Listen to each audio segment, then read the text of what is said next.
2 minutos y empezamos.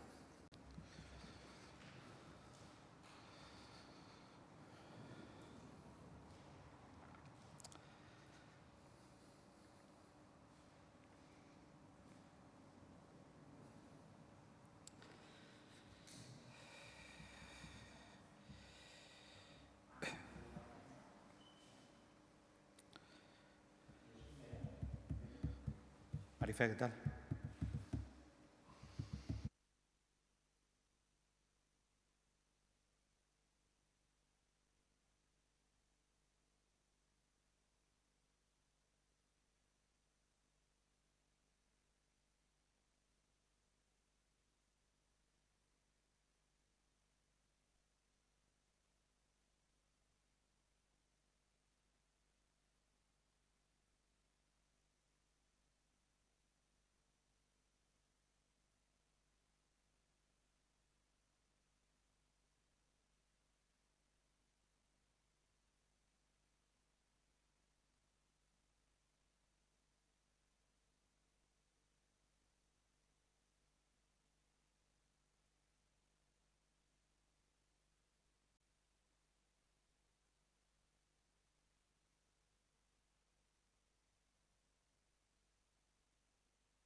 Buenos días a todas y a todos.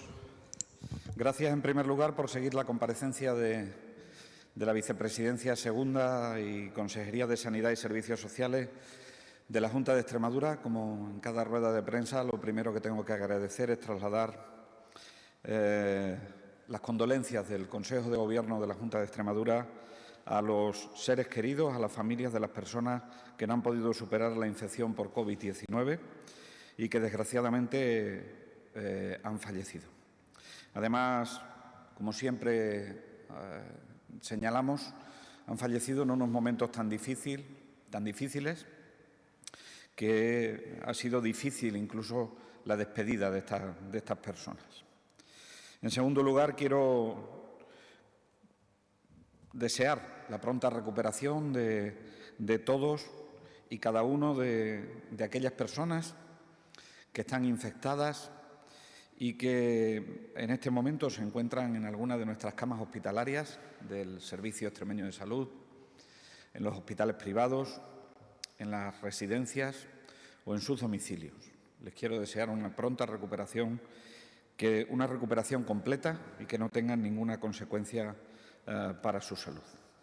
Y en tercer lugar, es necesario que reconozcamos, que agradezcamos la labor de profesionales sanitarios, profesionales sociosanitarios, profesionales y trabajadores esenciales, cuerpos y fuerzas de seguridad, bomberos y voluntarios y voluntarias que en todo este tiempo, no solo en la fase del brote, sino también en la fase de desescalada, están contribuyendo de forma decidida a que vivamos una cierta normalidad dentro de la anormalidad que ha supuesto el COVID-19 en todas y cada una de nuestras vidas.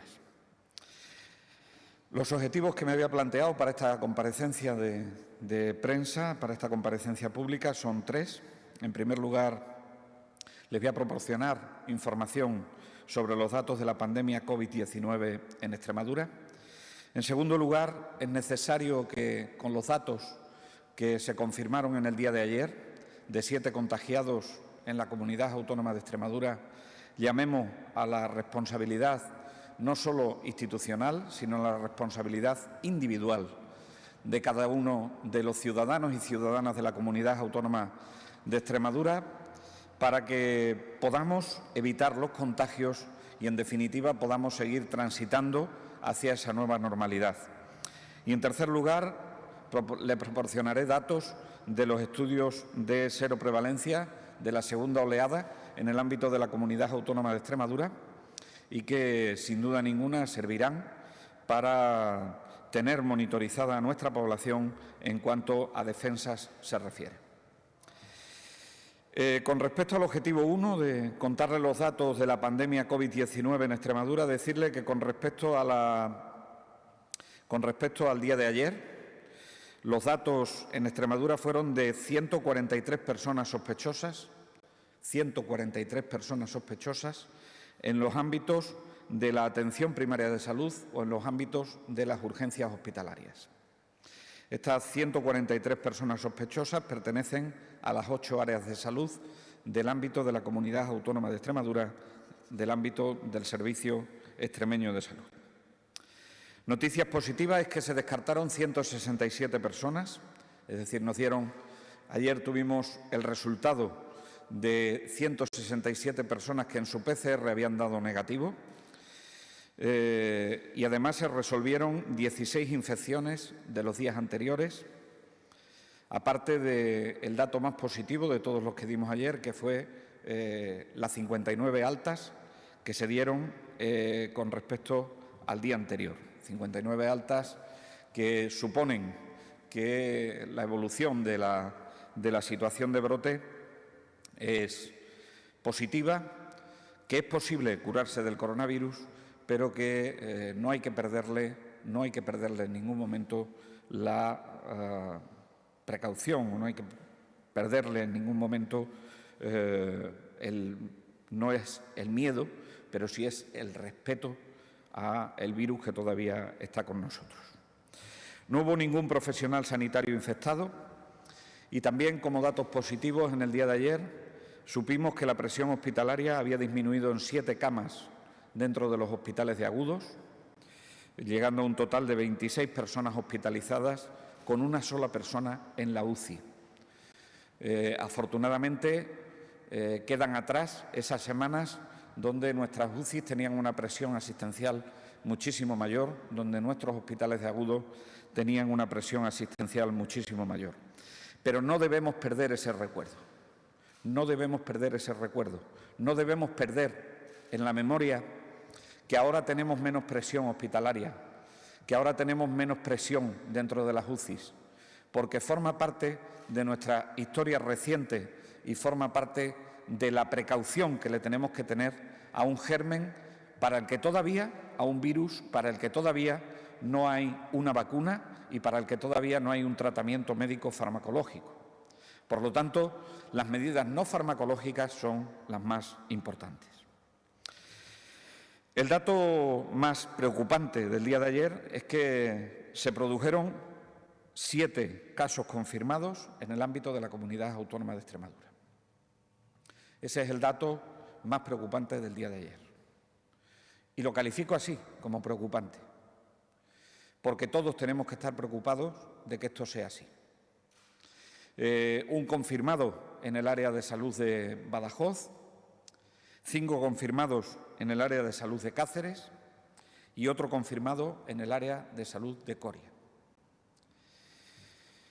Es cierto que esas 7 personas son personas infectadas, es cierto que esas 7 personas suponen un repunte en el número de casos con respecto a los días previos. No se producía un dato de estas características, si no me falla la memoria, desde aproximadamente alrededor de mediados del mes de mayo, pero el dato positivo, el dato que nos indica que todavía estamos a tiempo de poder controlar la situación, de seguir controlando la situación como lo estamos haciendo, es que esto no puede ser considerado brote. No puede ser considerado brote. Sí es un repunte, pero no es un brote. Y no es un brote porque los casos no se circunscriben a un espacio temporal, a un espacio geográfico. Sí a un espacio temporal, pero no a un espacio geográfico. Y por lo tanto no puede ser considerado como brote porque pertenecen a distintas áreas de salud y a distintas zonas de salud. Pero lo preocupante de esto, lo que nos tiene que hacer reflexionar como sociedad, es que el virus sigue con nosotros. El virus no se ha ido. El virus está en nuestra sociedad y ha venido para quedarse al menos un tiempo prolongado. Y mientras no tengamos soluciones farmacológicas, tenemos que extremar las soluciones no farmacológicas. Además, estos 7 casos de ayer han dado lugar a un importante número de contactos, 43 contactos, 43 contactos en el ámbito de la Comunidad Autónoma de Extremadura. Contactos que hay que vigilar, contactos que hay que seguir, contactos que hay que aislar, contactos que hay que monitorizar, contactos que, si llega el caso, hay que hacerle la PCR, pero en definitiva contactos de 43 personas que en este momento están confinadas en sus casas con motivo de estos 7 casos positivos, y esto es aún más preocupante en el ámbito de la comunidad autónoma. Hay 2 situaciones dentro de los 7 casos que quiero destacar y que quiero señalar en esta comparecencia pública. Miren, me preocupa el caso confirmado en el área de salud de Badajoz, me preocupa el caso confirmado en el área de salud de Badajoz, que solo él ha dado origen a 18 contactos. A 18 contactos. Y además, en la ficha epidemiológica lo que nos dicen es que se produce por la celebración de un cumpleaños que tenía más personas de las que están permitidas en la fase 2.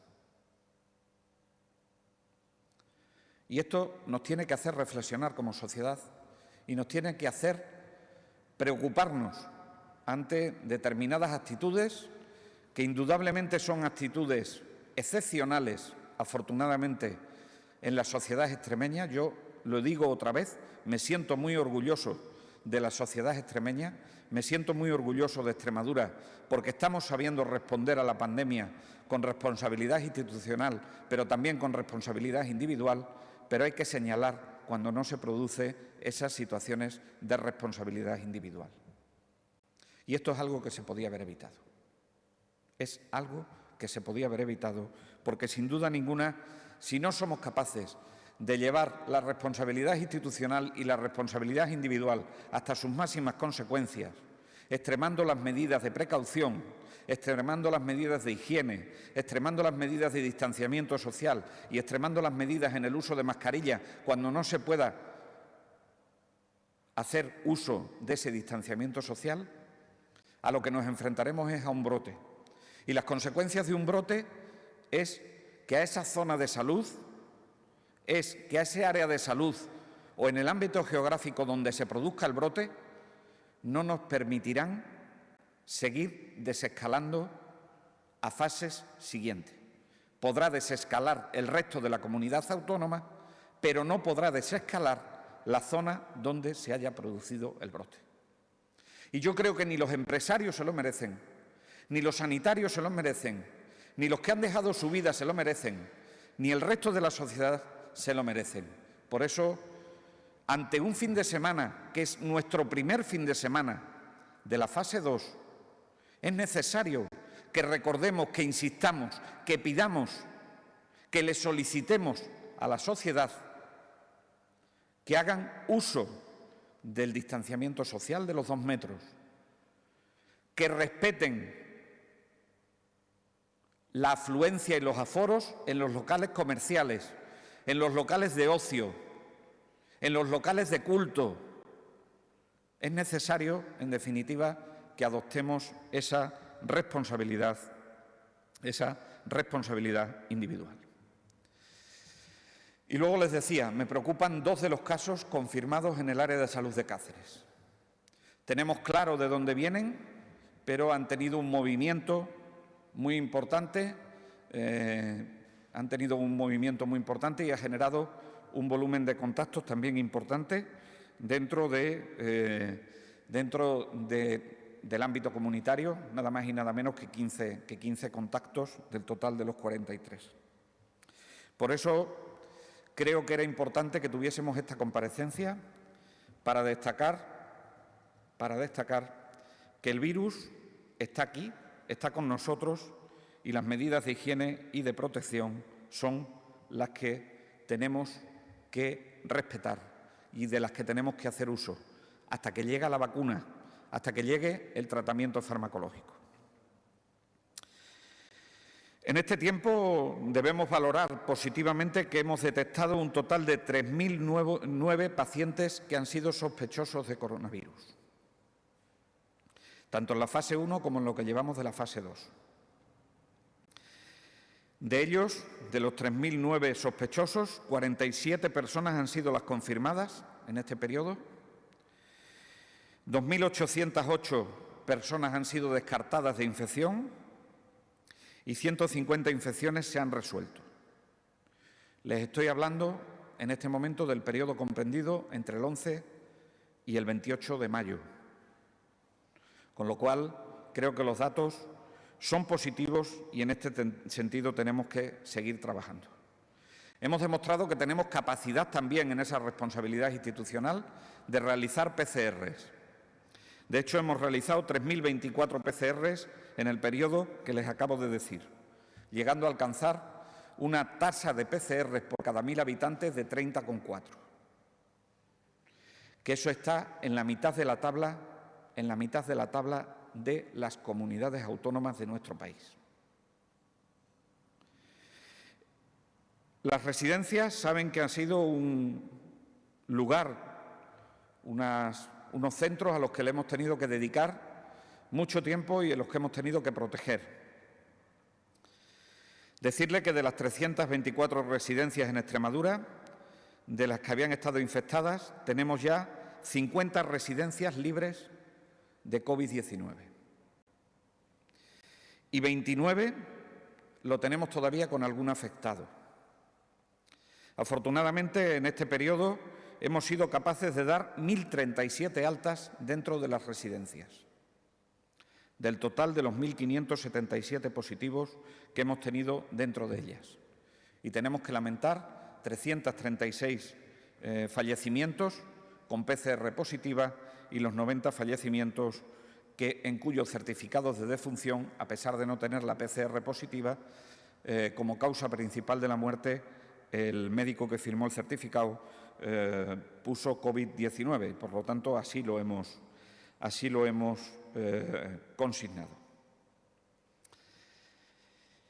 Bien, estos datos me han servido para cumplir con los dos objetivos que tenía en la comparecencia iniciales que les decía. Por un lado, les he dado el panorama de la pandemia en el ámbito de la Comunidad Autónoma de Extremadura y, en segundo lugar, quiero seguir haciendo un llamamiento a la responsabilidad individual, de cara a que vayamos transitando por las distintas fases de desescalada de forma adecuada, con el respeto que le tenemos que tener al virus. Para terminar con la comparecencia, les cuento los avances en el estudio de seroprevalencia. Decir que estamos a la cabeza de España en participación en esta segunda oleada, y eso nos enorgullece. Tengo que agradecerle a la sociedad extremeña que ha sido seleccionada como muestra para participar en este estudio, que haya participado de forma tan masiva. Gracias de todo corazón. Se lo van a agradecer muchísimo toda la sociedad española y se lo va a agradecer muchísimo toda Europa, porque es un estudio que tiene una solidez científica muy importante, por cuanto el diseño es un diseño excelente de un estudio de seroprevalencia. Han participado 1.373 personas de las 1.853 seleccionadas. Eso nos lleva a una cifra muy importante, que es alrededor de un 74% de la población las que han participado, y han participado nada más y nada menos que el 89% de los hogares que fueron seleccionados. Saben que la muestra fue polietápica. Primero fue por comunidad autónoma y dentro de la comunidad autónoma por hogares. Y dentro de los hogares por los individuos que formaban parte de ese hogar. Por lo tanto, el 89% de los hogares seleccionados han participado y el 74% de la población han participado. Insisto en darle las gracias los resultados de esta segunda oleada. Ya saben que la primera oleada lo que nos confirmó es que no teníamos más de un 3% de seroprevalencia en el ámbito de la Comunidad Autónoma de Extremadura y, por lo tanto, no teníamos inmunidad de grupo o la conocida como inmunidad rebaño, que es por encima del 60% de presencia de anticuerpos en las personas. Y esta segunda oleada, pues tendremos los resultados de que pase una semana o semana y media, con lo cual podremos saber si la seroprevalencia ha sido mayor, ha ido evolucionando a más y, por lo tanto, estamos más protegidos frente al coronavirus. Mientras tanto, cierro mi intervención diciendo que nos enfrentamos al primer fin de semana de la fase 2. Nos enfrentamos al primer fin de semana de la fase 2. Llamo a la responsabilidad individual. Llamo a la responsabilidad institucional. Llamo a que seamos precavidos, a que por favor, respetemos las medidas de alivios de la fase 2, que no nos pasemos en las medidas de alivio, porque cualquier tropiezo puede llevarnos al punto de salida, puede llevarnos a la fase 0, puede llevarnos al confinamiento. Y en ese sentido les agradecería a todos los extremeños y extremeñas que sé que están cumpliendo mayoritariamente con estas recomendaciones, que no bajemos la guardia en ningún momento, que evitemos realizar actividades que no estén permitidas en la fase en la que nos encontremos y, sobre todo, que seamos responsables. Y que si tenemos algún momento de debilidad, pensemos en todos los sanitarios que han entregado tanto trabajo, tanto esfuerzo, que han arriesgado tanto por recuperar nuestra salud. Que pensemos en las personas que se nos han ido como consecuencia del coronavirus, o que pensemos en las personas que han estado trabajando para que la vuelta a la normalidad fuese posible. Y probablemente, desde el punto de vista de las emociones, seamos capaces de alcanzar ese nivel de precaución que tenemos que tenerle al coronavirus. Por mi parte, nada más, y espero las preguntas que tengan sobre este o cualquier otro tema. Buenos días. Una vez finalizada la intervención del vicepresidente segundo y consejero de Sanidad y Servicios Sociales, el turno de las preguntas de los compañeros de los medios de comunicación. José Luis Hernández, de la cadena SER. Hola, muy buenos días, consejero. 4 preguntas le queríamos plantear. Por un lado, si ya se va a solicitar por parte de la Comunidad Autónoma de Extremadura el pase a la fase 3. Por otro lado, se ha hablado de que el SES, lo dijo el director gerente, tiene garantizada la capacidad para hacer test masivos a la población. ¿Se van a hacer? ¿Cómo se comenzaría o cuál sería el momento en el que comenzarían esos test masivos a la población? Si hay datos ya de ese protocolo de visitas a las residencias que se publicaba esta semana en el Diario Oficial de Extremadura. Y, por otro lado, hoy está, en ámbito nacional, está previsto la aprobación del ingreso mínimo vital por el Gobierno. No sé si el consejero tiene datos de a cuántos beneficiarios tendríamos en la región extremeña en cuanto a este ingreso mínimo vital. Gracias. Muchas gracias, José Luis. Informarle, sí, tenemos previsto todos los trabajos y, de hecho, estamos trabajando ya en la elaboración del informe que debe estar la semana que viene, para solicitar el paso a la fase 3. No obstante, yo espero que el repunte del día de ayer no se convierta en brote. Espero que el repunte del día de ayer no se convierta en brote. Si se convirtiese en brote, la zona de salud afectada, para la zona de salud afectada o para el área de salud afectada, dependiendo de la zona geográfica, no solicitaríamos cambio de fase. No solicitaríamos cambio de fase.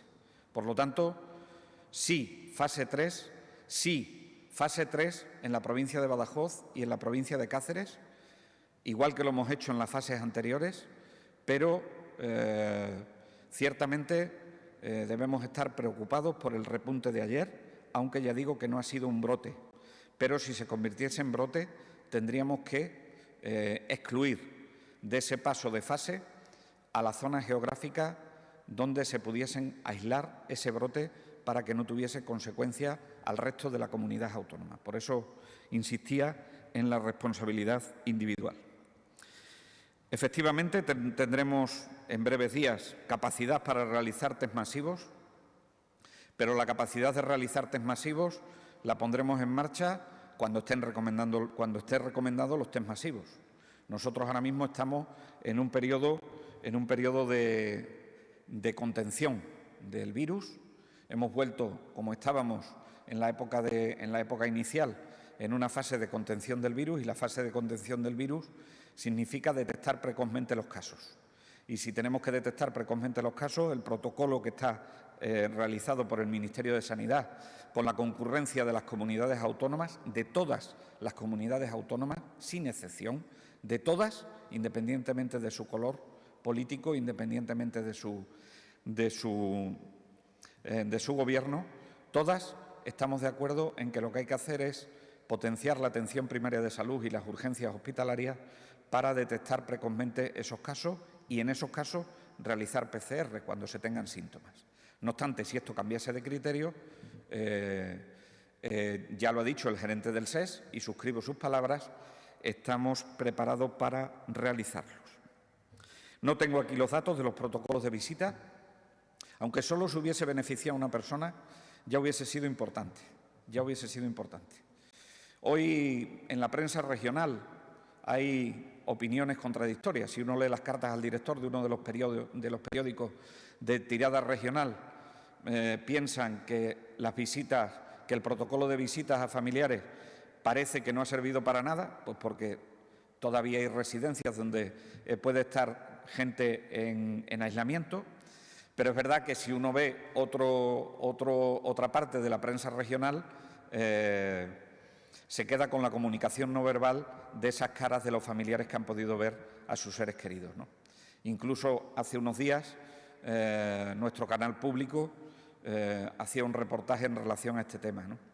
No tengo datos, pero tengo unas sensaciones muy buenas de lo que me llega en el protocolo de visitas, y seguiremos abriendo la mano a esas visitas a medida que vayamos desescalando. Con respecto al ingreso mínimo vital, yo le diría que es la medida más importante que se ha tomado en mucho tiempo en este país. Va a combatir como ninguna la vulnerabilidad y el riesgo de exclusión social.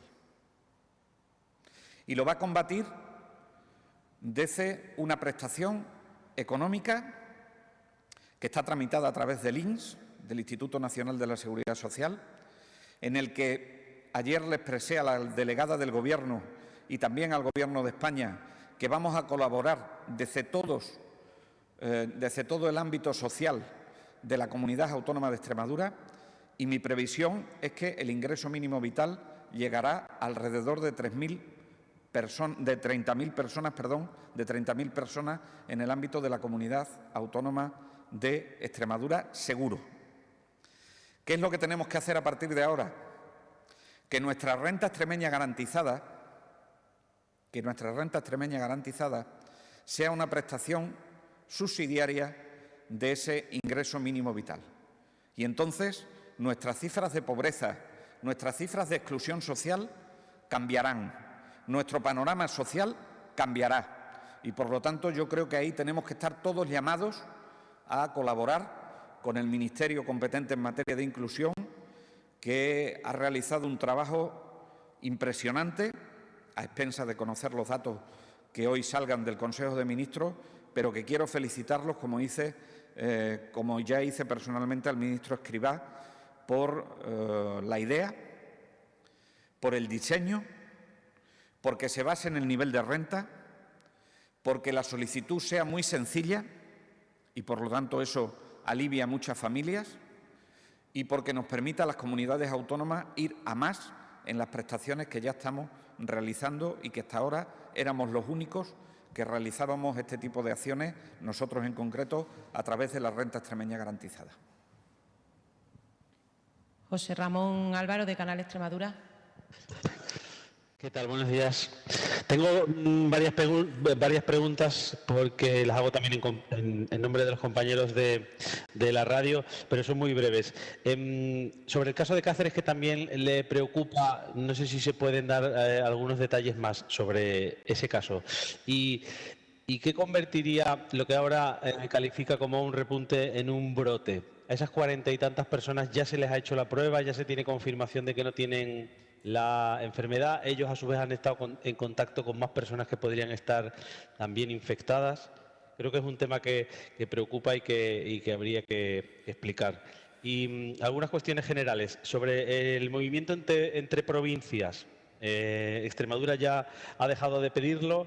No sé si se plantea volver a pedirlo, si es una cosa que ya está descartada. Algo así como también el tema de la frontera con Portugal. La ministra de Asuntos Exteriores ayer hizo unas declaraciones. ¿Cree que se debería abrir la frontera antes, que debería permanecer cerrada como permanece? Y, sobre los centros de mayores, ha explicado un poco los datos, la situación que hay en los centros de mayores, pero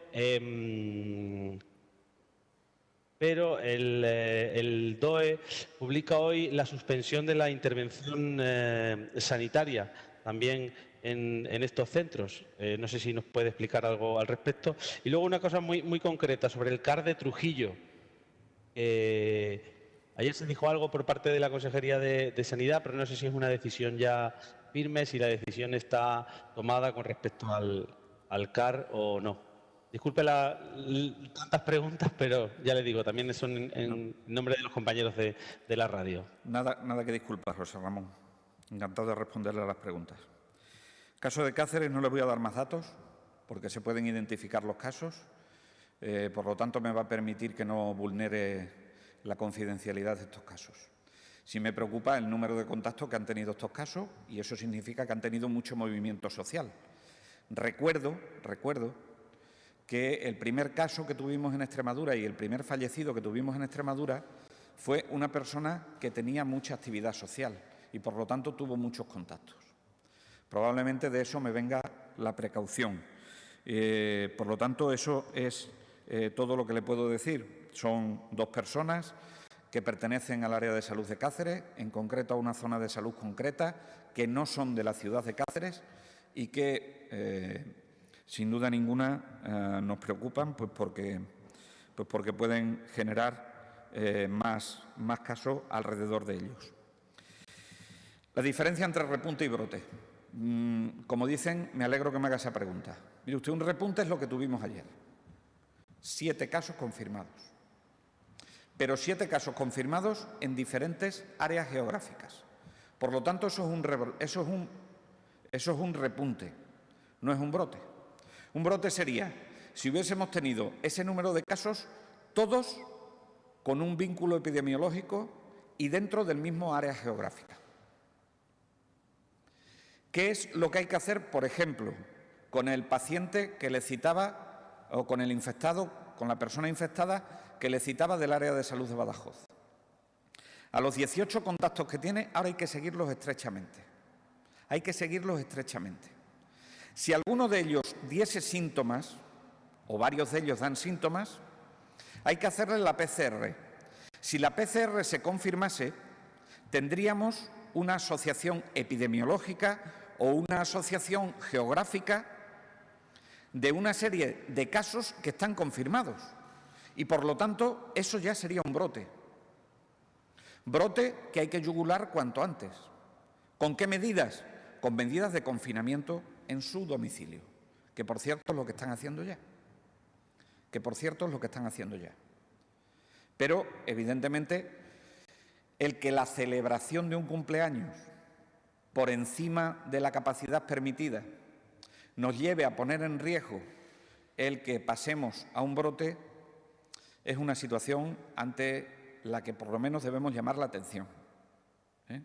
Ante la que por lo menos debemos llamar la atención para que, yo sé que vienen tiempos de calor, yo sé que vienen tiempos donde apetece salir, yo sé que vienen tiempos donde hemos estado muchos días confinados en casa, pero por favor, precaución. En cuanto al movimiento entre provincias, nosotros no hemos renunciado a pedirlo. De hecho, en ningún momento hemos dejado de pedirlo. Lo que ocurre es que, por parte del Ministerio de Sanidad y por parte de los epidemiólogos, se nos ha explicado en el Consejo Interterritorial del Sistema Nacional de Salud que les parecía que en esta fase era prematuro el movimiento entre provincias. Como es prematuro el movimiento entre islas, y tampoco lo han permitido el movimiento entre islas. Por lo tanto, hay que respetar lo que nos digan los expertos.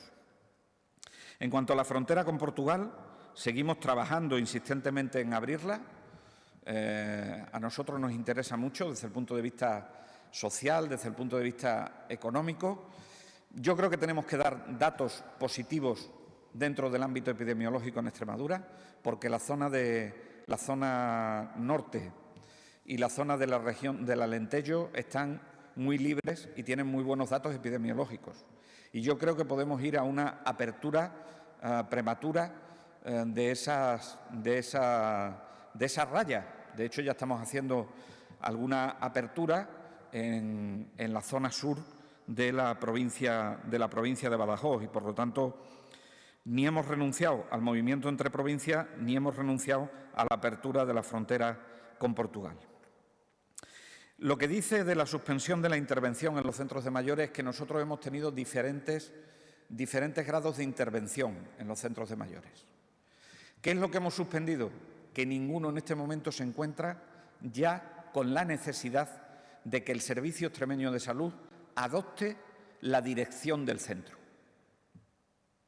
Pero los centros están participados por el Servicio Extremeño de Salud. No están dirigidos ya por el Servicio Extremeño de Salud porque la situación epidemiológica en este momento no lo obliga, pero sí están trabajando en conjunto profesionales del SES y del SEPAZ para atender a las personas que allí están residiendo. Por lo tanto, eso es lo que le puedo decir. Y con respecto al CAR de Trujillo, decirle que es una medida absolutamente coyuntural, que afecta exclusivamente a las urgencias, que no afecta al PAC, que afecta a las urgencias y que es una medida absolutamente temporal y que no hay nada, y digo nada, que nos lleve a planificar el cierre del CAR de Trujillo. Nada.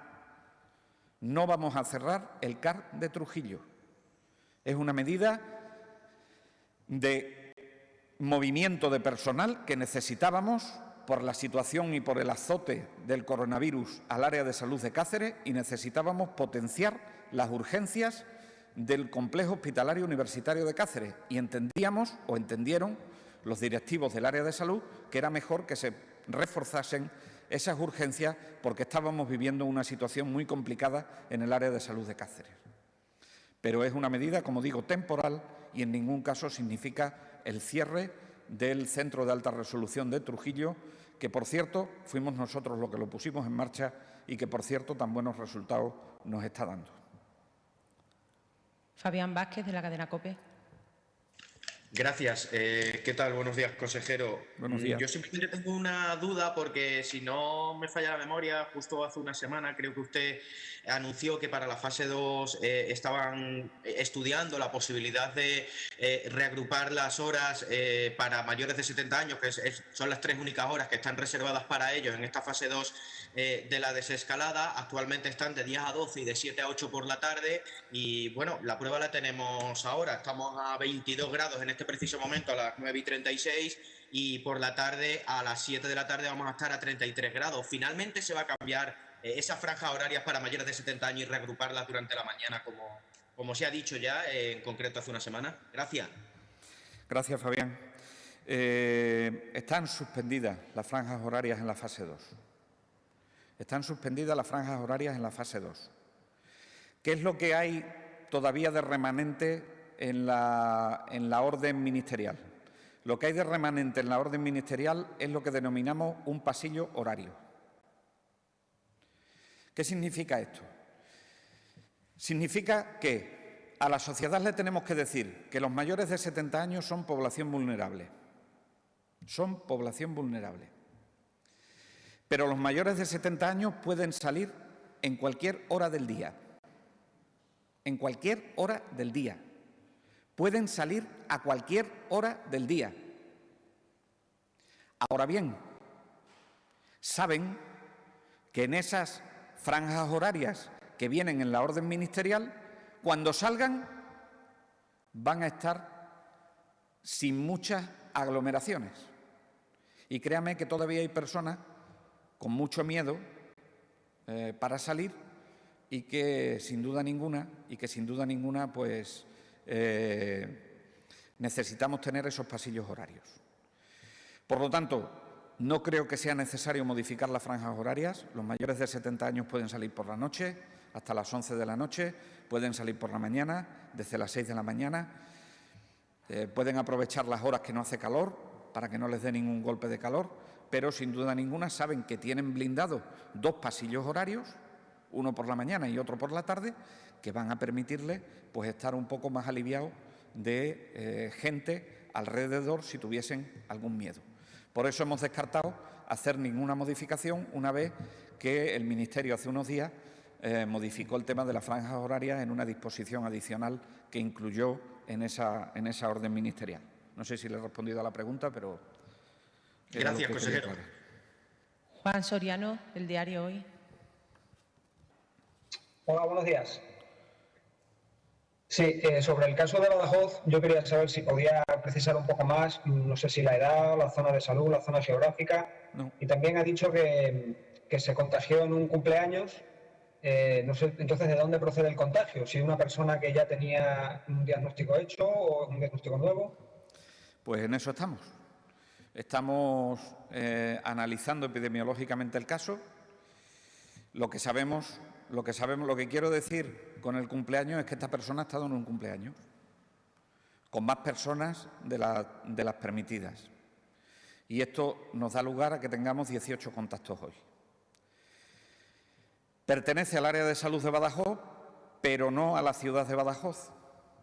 Y el cumpleaños no se celebró en el área de salud de Badajoz. Con lo cual, esto complica el estudio epidemiológico que podemos hacer. Y ahora estamos haciendo la historia retrospectiva, es decir, hacia atrás, para saber dónde pudo contagiarse esta persona.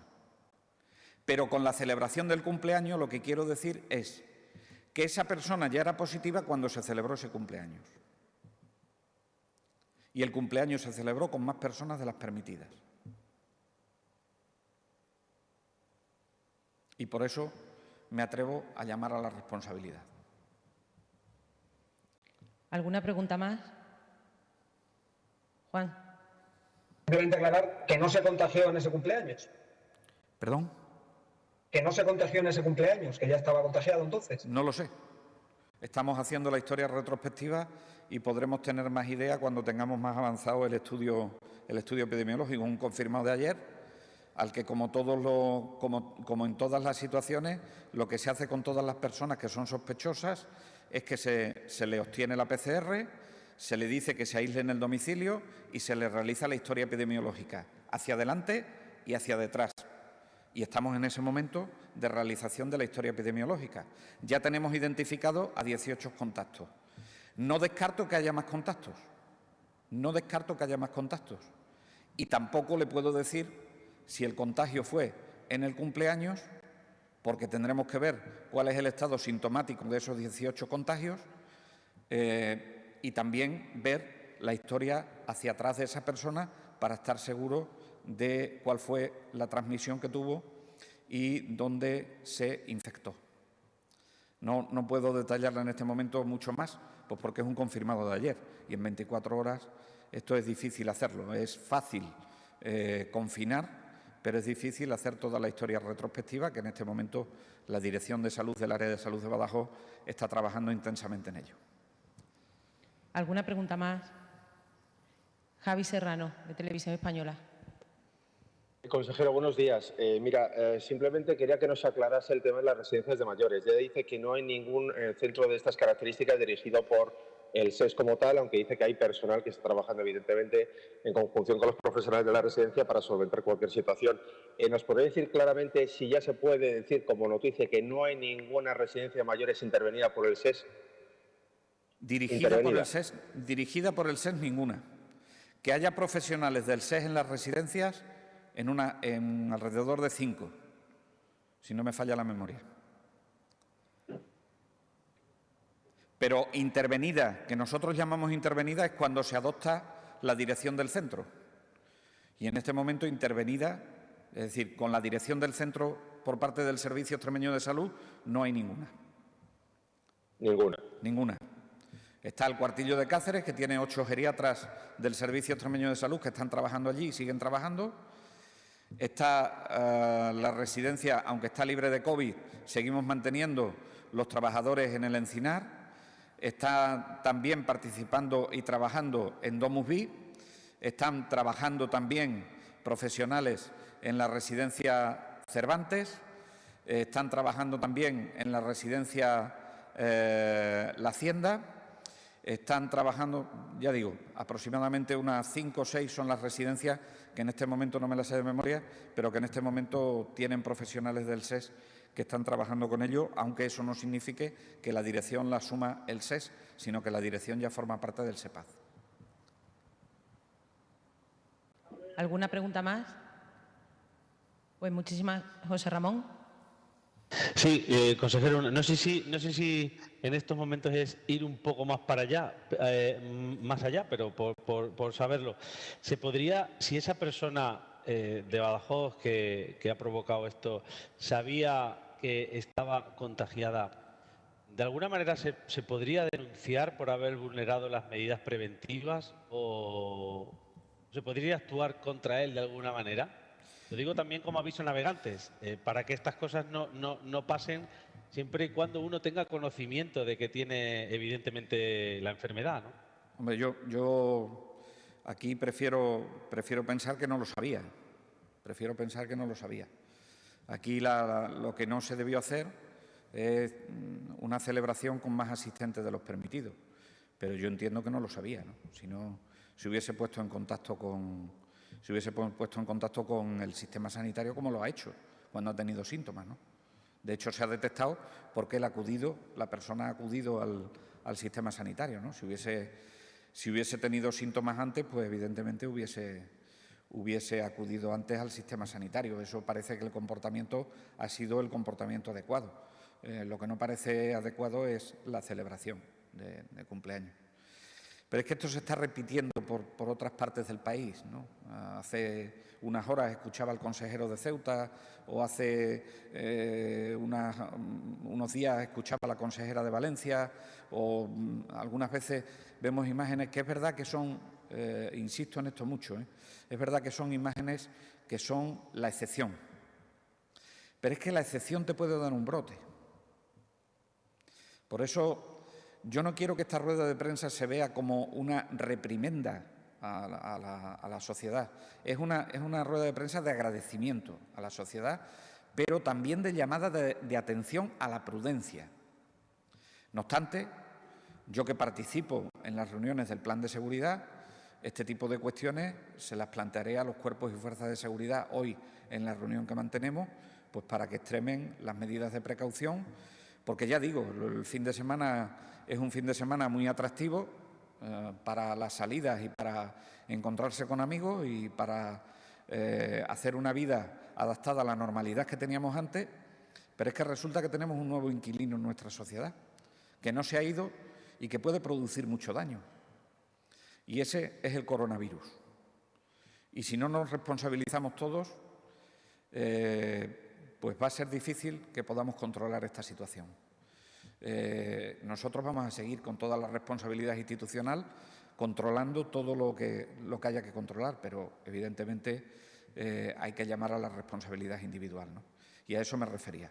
Yo esto no quiero que se interprete como una reprimenda, pero sí quiero que se interprete como una precaución y un aviso a navegantes. Hay muchas familias que ahora mismo están en ERTE. Hay muchas familias que ahora mismo están en ERTE y que se beneficiarían de que vayamos evolucionando en las distintas fases de la transición. Yo creo que esas familias que están en ERTE ahora mismo se merecen que le demos la oportunidad, para que puedan transitar hacia esa nueva normalidad y recuperar su puesto de trabajo. Y a eso es a lo que apelo. A lo que apelo es a la responsabilidad individual, a que no cometamos errores, a que nos frenemos un poco en nuestros deseos de relacionarnos y que yo creo que podemos plantearnos un verano con una cierta normalidad, con bastante normalidad, pero ahora nos toca hacer un poquito de esfuerzo. Vamos teniendo medidas de alivio, vamos a utilizarlas bien. Vamos a utilizarlas bien.